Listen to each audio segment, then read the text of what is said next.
এই রোদে কালো হয়ে যাওয়ার ভয়েই আমি গামছা মুড়ি দিয়ে গাছ দর্শনে বেরিয়েছি যে কোন গাছে কি ফুল ফুটেছে। আর আমার পাগলামো তো আর শেষই হয় না।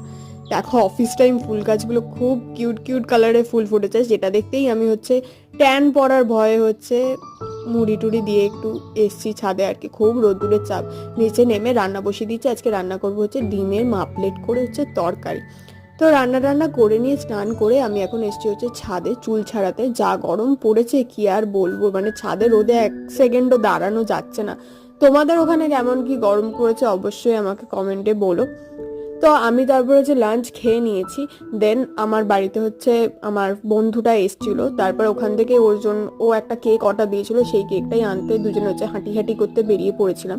বাড়ি এসে এই গাছগুলোকে টবে পোটিং করে দিলাম। দেন তারপরে টিফিন খেয়েছি, ডিম টোস্ট আর সিনেমা দেখছিলাম। চলো দেখা হচ্ছে কালকে নতুন একটা মিনি ব্লগের সঙ্গে। সবাই ভালো থেকো।